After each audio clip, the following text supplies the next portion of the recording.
First off, I'd like to thank Zero Waste San Diego for giving me the opportunity to provide the presentation today. And although I only have 10 minutes, I have to start with a quick story. As Director of Recycling at EDCO, I often receive emails or phone calls from customers. Just like Rick mentioned, they want to always know why only a very small percentage of the recycling that they place in the blue recycle bin is being recycled. Well, a couple weeks ago, I received a email from an environmental group that was about ready to publish an article in a local paper. And in that article, it stated, did you know that only 17% of the plastics that you're placing in your blue recycle bin is being recycled? So, fortunately, none of that information is true as it pertains to EDCO and, for the most part, processors throughout the state of California. So over the next several slides, I'm going to provide you guys with specific details as to what we are currently recycling and where that material is being diverted to. So let's get started. EDCO operates two state-of-the-art processing facilities right here in San Diego County. One's in Lemon Grove, California, and the other one's in Escondido. Between these two facilities, we're processing approximately 1.8 million pounds of material from your blue recycle bin every day. And not only are we processing 1.8 million pounds of recycling every day, we're processing 1.8 million pounds of quality recycling every day. And that's important because end users want quality material. So, where is the material we're processing going? As you can see from the map up there, I like to move around a bit. It's going to be tough. As you can see from the map up on the screen, big picture there is China. And all the way up until 2017, China was taking basically the majority of recycling from the United States and from basically the world. But in 2017, China implemented a program called National Gate Sword. And under National Gate Sword, China basically banned 24 items that they would no longer receive in their country. And of those 24 items, a lot of them were the recycling that we're actually producing in our facilities. Items like cardboard, mixed paper, and basically all the plastics. So where is the material going now? As you can see, all these countries surrounding China, countries like Indonesia, Malaysia, Taiwan, South Korea, Vietnam, and Thailand, well, they came on board and they actually picked up the slack where China left off. So what's happening now is all the cardboard, not all the cardboard, but a high percentage of cardboard, the mixed papers, are being transported to these countries. Well, these countries are taking that and making that material into a pulp product, and eventually that pulp product makes its way back into China because China needs to make the boxes to put the material in that all you guys are buying. So eventually that material does make its way into China. It just takes a little different route to get there. So let's take a look at some of the individual items. Up at the top, you can see cardboard. Well, on cardboard, we actually have end users, small percentage of end users right here in the United States. We also were developing markets in Mexico. Mexico is coming on board, and they're starting to make pulping facilities for cardboard, and they're making cardboard products, or they're also taking that pulp and eventually making its way to China via Mexico as well. So there's another outlet there.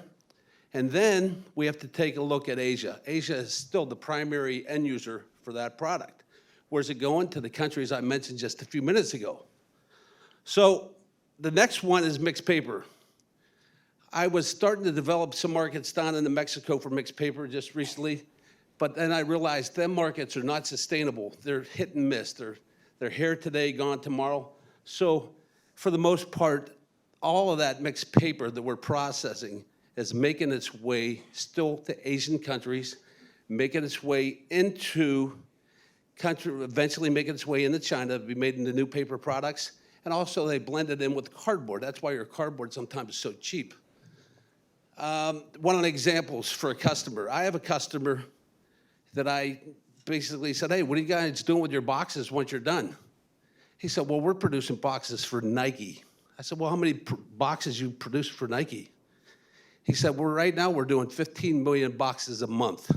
So the material, as we talked about, not a small percentage of that material is being basically processed. The majority of the items that you place in your blue recycle bin is being processed. Let's take a look at plastics.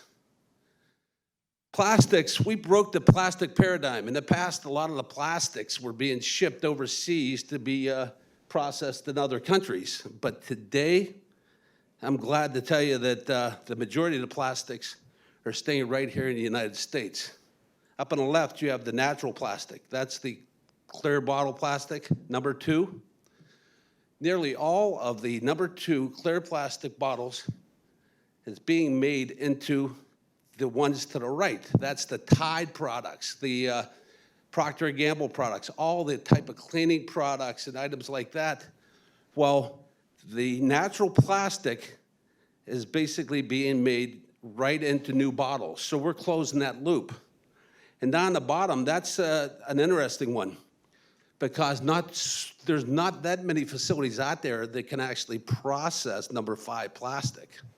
Number 5 plastic, they call it sometimes tubs and lids. It's your yogurt cups, it's your margarine cups, it's items like that. Number 5 plastics, we're processing more number 5 plastics, those little pieces, with the help of optic sort lines than we are of the natural plastics because there's more of that stuff in the stream. The number 5 plastics end up in facilities right throughout the United States. And I'll give you an example where some of the number 5 plastics are going. If you go down to Home Depot or if you go into like a Lowe's store and pick up a 1-gallon paint can, a lot of you guys probably don't paint, but I do. But if you pick up a 1-gallon paint can, lift it up, you look at the bottom, it's gonna have a number 5 on it, and it's gonna be usually black. A lot of that 1-gallon paint cans that you're painting out of came from our facility. So let's take a look at PET real quick. PET plastics, a lot of the PET that we're processing right now is actually staying right here in California. I don't know if you guys know this, but there's a company up in Vernon, California called Our Planet Earth.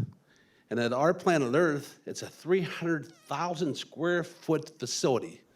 That facility can process and then make the product into new bottles so they can ship them off to end users, and we're making new bottles up there. And then down the bottom of this screen, you'll see clamshells. We're probably one of the few MRF processors out there that are actually making clamshells. A lot of the clamshells also go to Our Planet Earth, and then they stamp that out to make a new product for customers, whatever they're requesting they be made into. And these are the easy ones. Aluminum cans on the right-hand side. Well, I ship nearly all of my aluminum cans to an end user that makes those cans back into new aluminum cans.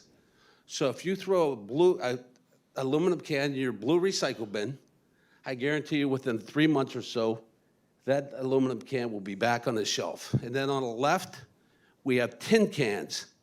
We ship a lot of tin cans. They go to a refinery where they're made into new metal products, so it could be anything from a shovel to a wheelbarrow or anything they desire. Next one. Am I okay on time? Yeah, a couple minutes. Okay. We have glass. On the right-hand side, that's just the small percentage of glass out there, but that's going to be a larger percentage of the glass out there once the wines and spirits bills gets implemented in 2024, where they'll have a CRV value on it. A lot of buyback centers will be taking that glass in. But them wine and spirits are ending up in the left-hand side, which is in the MRF, or material recovery facilities. That glass, we break the glass purposely to get it to divert properly to the right area.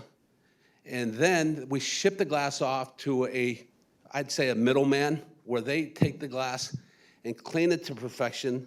And not only do they clean it to perfection, they take the glass and sort it, the littlest pieces there is, by color. You have a clear glass, a brown glass, and a green glass.